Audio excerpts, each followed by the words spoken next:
update on international accord by Mr. George Fowler, who is the Chief Safety Officer, Pakistan Accord.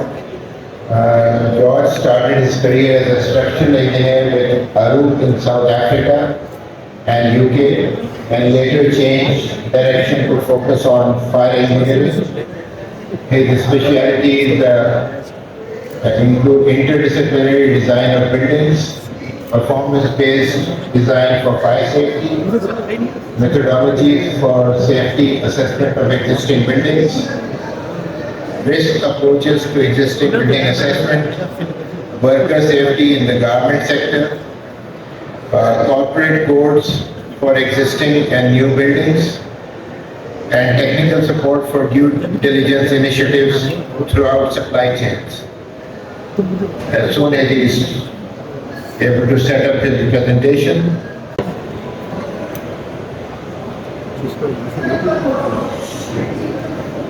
Okay, thank you for that introduction, and Assalamu alaikum, good afternoon to you all. It's good to see a good turnout here today. And also I was very pleased to see Tarek Bar's presentation on all the fire safety requirements in the Pakistan Code. And I think if we saw all of those implemented effectively, then there would be no necessity for the type of organisation that I'm representing here today. So today I'm going to talk about the accord in Pakistan.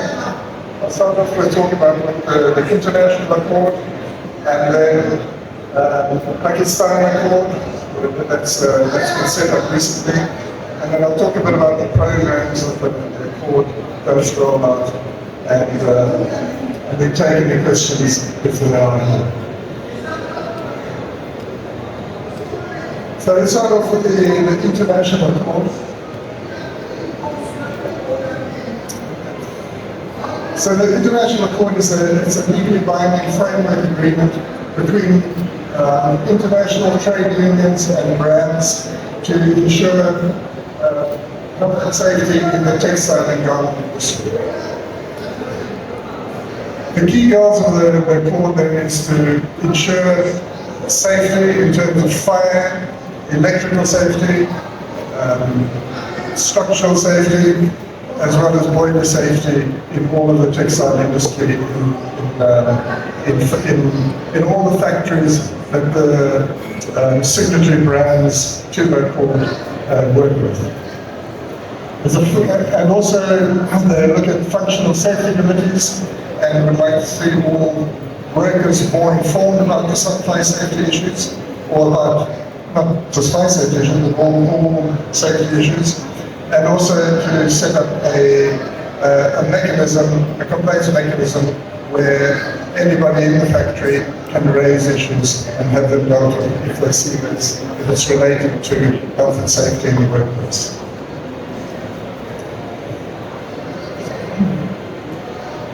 So the safety in the workplace does depend upon on brands, factories, and workers. And each one of them has their role to play in the factory. So in the Accord's approach, the brands support and incentivize suppliers to meet all the safety standards. The factories will implement and maintain those standards that are pointed out in terms of fire, electrical, structural, and boiler safety. The things that we're aiming at in this initiative. And the workers need to participate in programs and be aware of what's required to maintain safety in their workplace.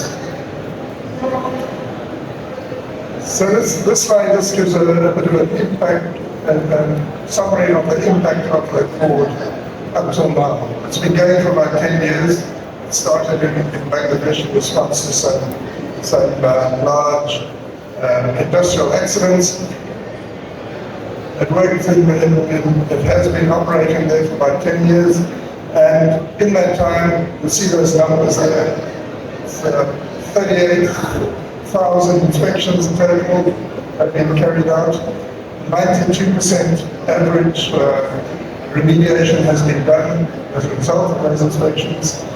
And there are over 500 factories which have completed full remediation in the program.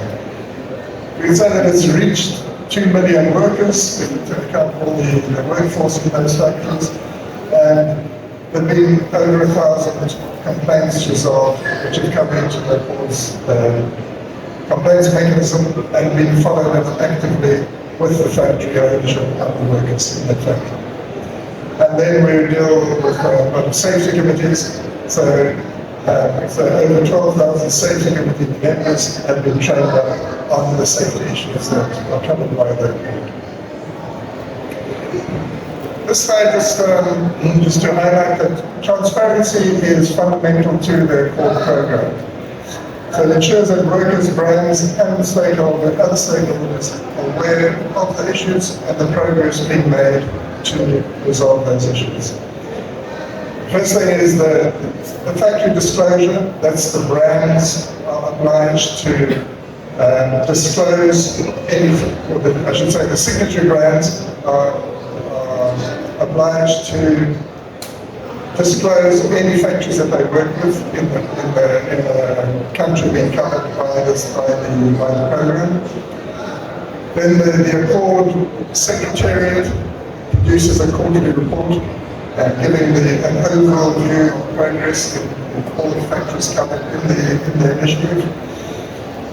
The inspection reports that the Accord does are also published, as well as monitoring of the progress. So that we have what we call the corrective action plans, and the progress in addressing those issues which have been raised are also publicly disclosed, and anybody can go and see what progress has been made there. And then we also publish the minutes of the Accord Steering Committee meetings, which happen every 6 months. So now that's just a bit of a background to the International Accord. So the International Accord is based in Europe, and they oversee the different, what they call the CSSPs, the country-specific safety programs. So at the moment, there's a country-specific safety program in Bangladesh, and there's a country-specific program in Pakistan. The longer-term the aim and the international unions, particularly, that are pushing this, is that this initiative gets rolled out into all other countries in the participating brands' supply chains. So a feasibility study was done about 2 years ago, and part of that feasibility study, they looked at 6 countries as the next country to start off with. Pakistan was chosen as the first one. The other ones that we looked at were Sri Lanka, India, Turkey, Morocco, Cambodia. So those are all being monitored as well to see which is the next country, which is the ideal next country to start off in. In Pakistan, they've set some milestones that have to be accomplished before they go to the next country. So we're working on that at the moment here. So there was a feasibility study. Following that study, in 2022, it was agreed that the next country that they would roll out the Accord initiative to would be Pakistan. And that started, the agreement was signed in January 2023. It took quite a while before all the legal processes, the registrations were put in place.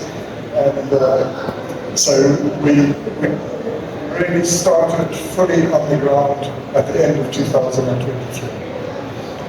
In Pakistan, it's been registered as the Pakistan Accord on Health and Safety in the Textile Garment Industry, which we for short just call Pakistan Accord.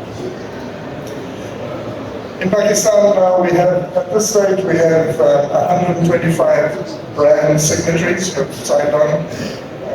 I didn't check before I came out, but that changes weekly as the brands pick up there's more and more brands signing on as we go along. But you can see it's representative of major brands in 18 countries. And this is a slide just to give a sample of the signatory, the brands who have signed up to the Pakistan Accord. Some of them, I don't know how many that is, it's about 30 of 125 there. But you can see the big name, most of the big name brands have signed up to the initiative. So the scope in Pakistan for the Accord is all cut-make trim facilities. So that include ready-made garments, home textile, fabrics, knitwear accessories, all of that producing for the signatory brands. In Pakistan, we're also going to cover the fabric mills. At this stage, we're covering the fabric, the mills which are integrated into the cut-make trim facilities. Later on in the program, we'll go to the mills that aren't integrated. So we're covering about over 450 factories. I think that number now, with all the additional brands signing on, is creeping up to 500. But it started off at 450, and it covers about 500,000 workers in Pakistan.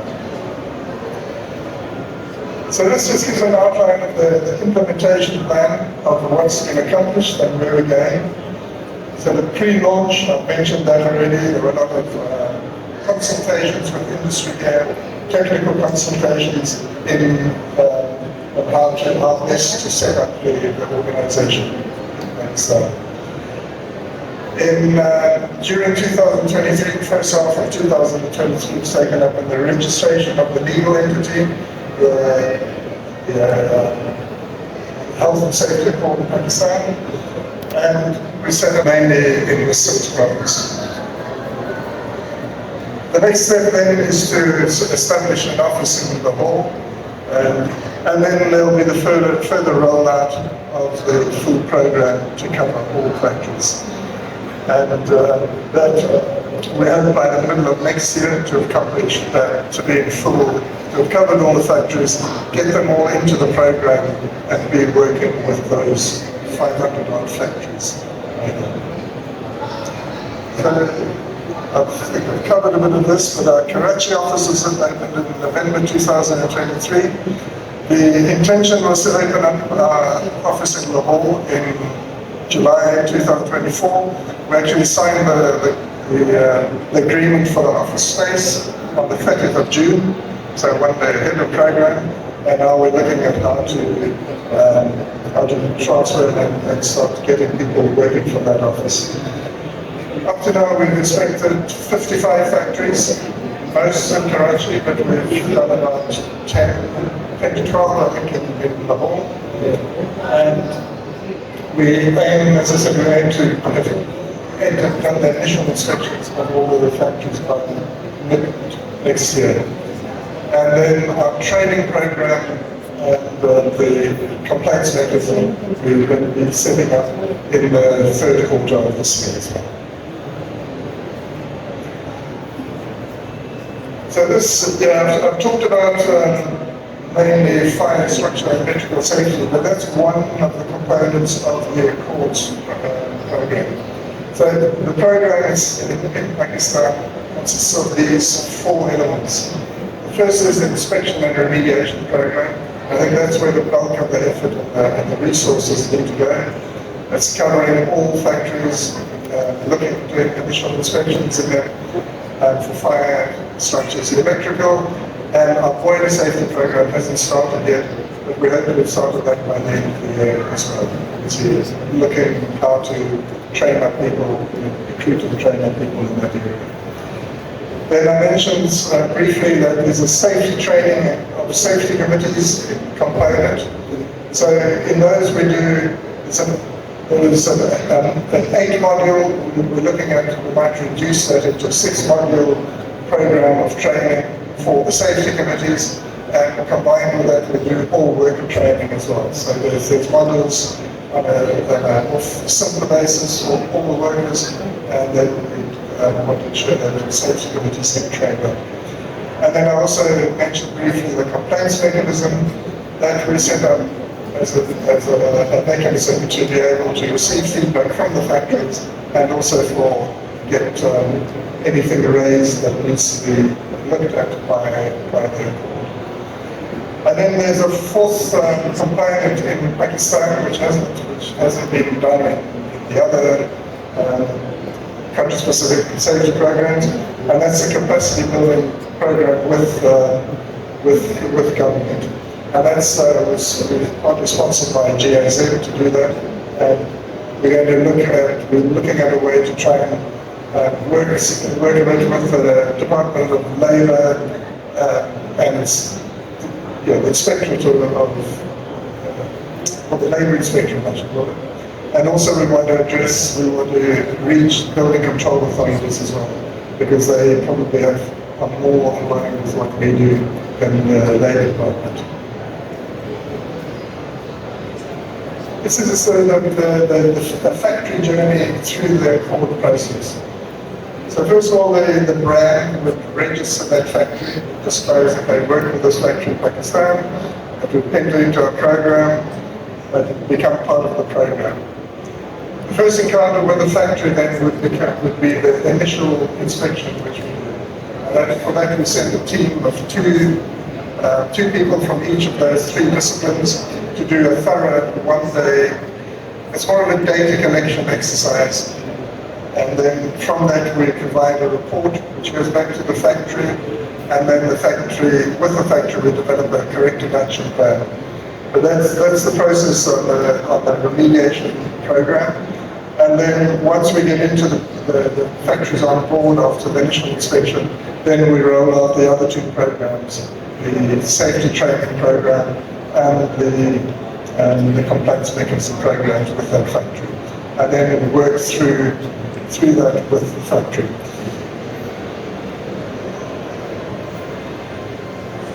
So if we're just I'll go into a bit more detail on the inspections and remediation program now. So as I mentioned, we're covering those three areas to begin with. Boiler safety will follow shortly. After each inspection, the factories will receive an inspection report. In that report, we try and set out in as simple terms as possible what the issues are that need to be remediated to get the factory up to the safety level of the court standards.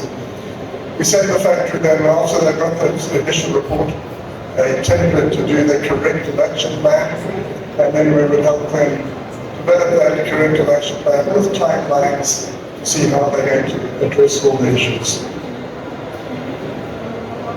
Then there's technical follow-up inspections after that, what we call FUIs, follow-up inspections. We try to get to each factory in every 3 to 4 months, just to monitor how they're going with the remediation program, and then that's tracked and made public as to how they're advancing with that remediation. But the factories are inspected based on the Pakistan Accord building standard, which, as I mentioned earlier, that has been developed to try and bring it in line as much as possible with the Pakistan national standard. And especially in fire safety, just about everything is just in line and totally with that standard. So our fire safety inspections then, what we're looking at fundamentally is, I think that's came out of Talent World's talk as well, we want to ensure that people get out of the building safely if there's a fire. The Pakistan National Code, like most international fire safety code, assumes that a fire happens and it says, specifies or identifies things that need to be placed in that building to ensure that people can that everybody in that building can get out safely. So the early warning system is one of the fundamentals in that. Fire containment to stop the fire spread too rapidly throughout too large an area, to one area, and fire suppression systems. I think fire suppression systems help to get people out of the buildings safely if they use straight away, but then later on It's more for rescue and firefighting operations. And they help, it's for life safety as well as for property protection. The remediation often involves establishing those protected routes to get people out of buildings.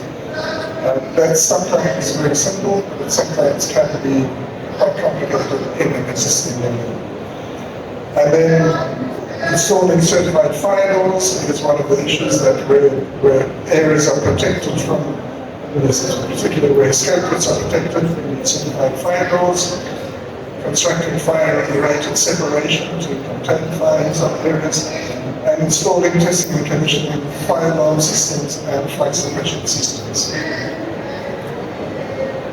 Then on the electrical side, the main issues that we come across are adequacy of cabling and wiring in the factory, capacity of the staff to maintain that electrical safety, and all of that is we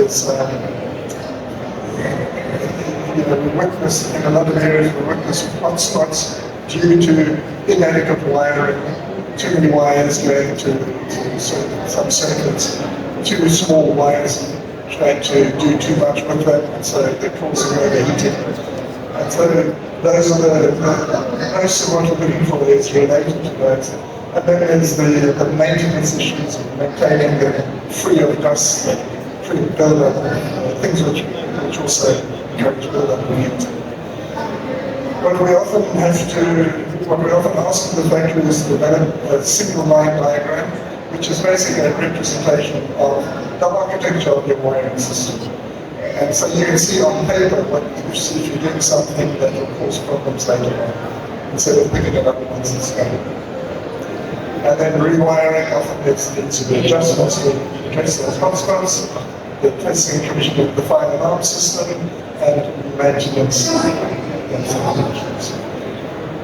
And then on our structural assessments, we go to a building and spend a day there, and we look at the actual loading, we look at the sudden failure of columns. With beams and slabs, we want to consider increasing cracks to try and identify what's causing that. With columns, we do. So those are the main things that we come across with our structural assessments. And then our boiler inspections, we haven't started that there yet, but what we're looking at there is the safety aspects of the boiler, to see whether the welds are starting to give, there's too much buildup. And it's normally to do with one of the main reasons for deterioration of boilers is the treatment of water that's used in the boilers. So we'll also look at the treatment of the water. We'll shut the boiler down before doing inspection. In a boiler like that, they'll get into it, they'll check the welds, check the buildup, and see whether that boiler is in a fit state to be used or whether it could be on the verge of a serious accident. And then we're introducing hazardous substances into the Pakistani inspections as well.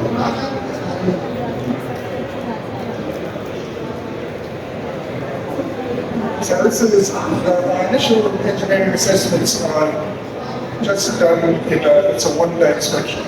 So there's a limited amount of information that we gather, and we base our assessment on that. But then we follow up on the corrective action plans that the factory develops after that.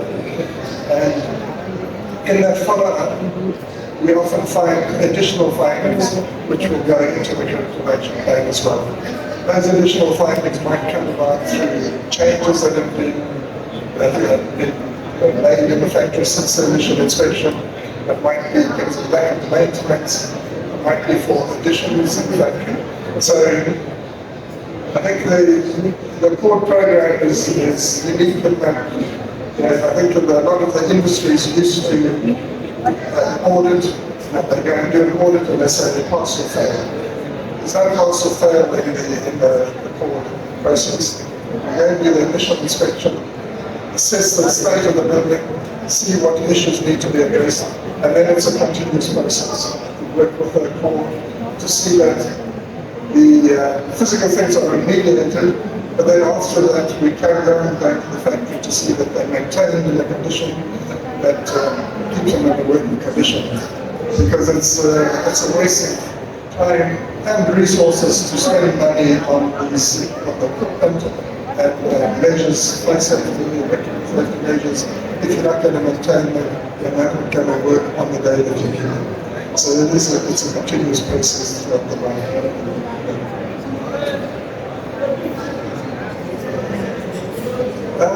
Yeah, so this is the role of the brands. The brand, this addresses the topic of the financial side assistance for remediation. So they're called brands signing a commitment with the international unions that they will ensure that the factory has the financial resources to be able to put in place the safety measures that they call technical inspections point out. So the role of the brands is to ensure that the remediation is financially feasible. The role of the factory is to estimate the costs of that corrective action plan and communicate that to the brands. And then if the factory find that they don't have the resources, financial resources to put in place anything that the technical team said they need to do, then there's a negotiation with the brands on how to make that feasible for them to do. And each factory will have a lead brand, because typically the factory will work with a number of brands. The lead brand would head that negotiation, but also communicate with the other brands to find a way to, they might have extra orders, they might guarantee a certain price for the orders. Each brand decides how they do it, but they've got to ensure with the factory that remediation is financially that's financially feasible for the business. Let's briefly go through the safety committee training. I mentioned that there's a process where they go to the factory. We have 5 minutes. I need 2.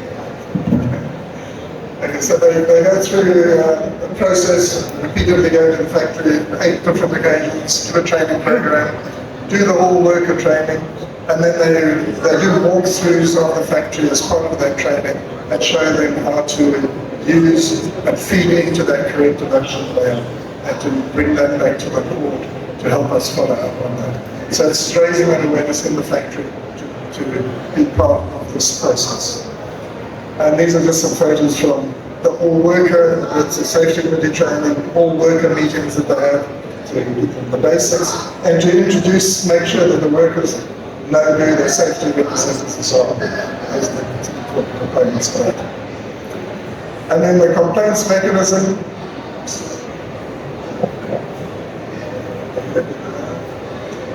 Complaints mechanism is set up so that anybody can lodge a complaint using any channel. The scope of the court is health and safety complaints. So the court complaints mechanism will often get in all sorts of complaints.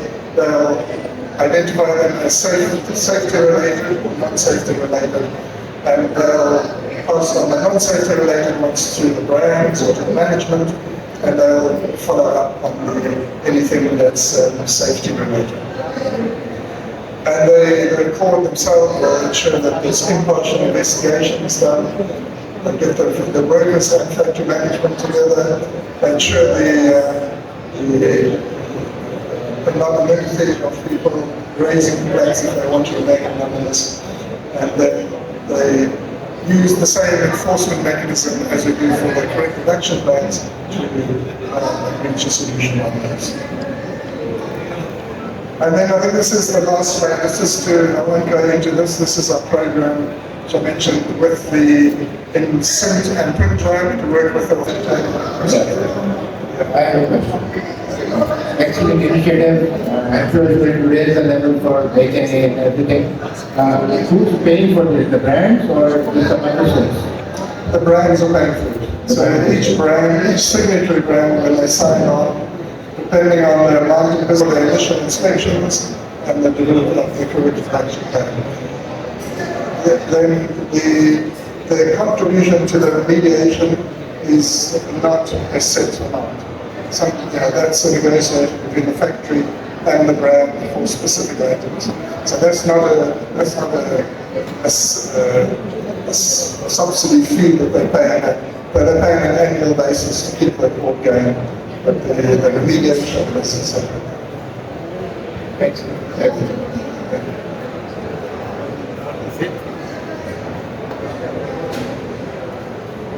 Any other questions? My question is very related to what something we already have. What kind of money are we talking about just to get an idea from the brand for your accord in Pakistan? How many brands have assigned accord and have their presence in Pakistan? Well, there's 125 brands, and you can see the biggest brands in Europe, at least, are part of the code. They have a fee that they pay. So the program in Pakistan for the yearly budget is about $3 million to run the program. But then the remediation costs, I think that's more what you're asking about. The remediation costs will depend on each factory.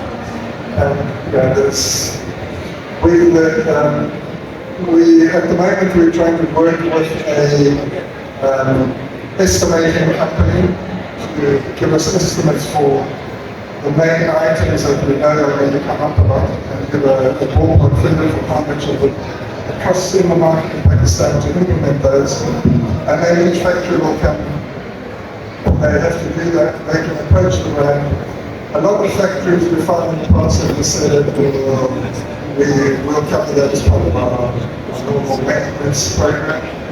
Some of them say we can't cover it, so we get together with the brands, and the brands, as I said, it's up to the brand what mechanism they use.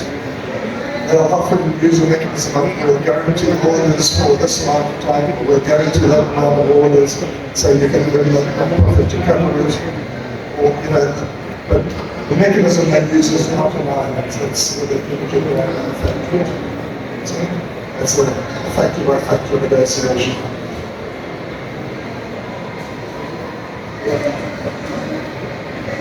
There's another question.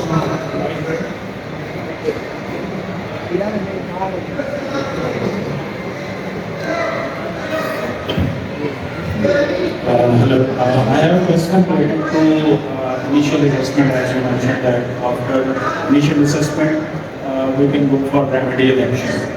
The plan of remedial action is decided by the organization or the customer, also with the customers. Like one scenario is one organization have the perfected system, NFPA compliant, but as per accord, the rumors are like they are asking about the UN listed system should be in the organization placed.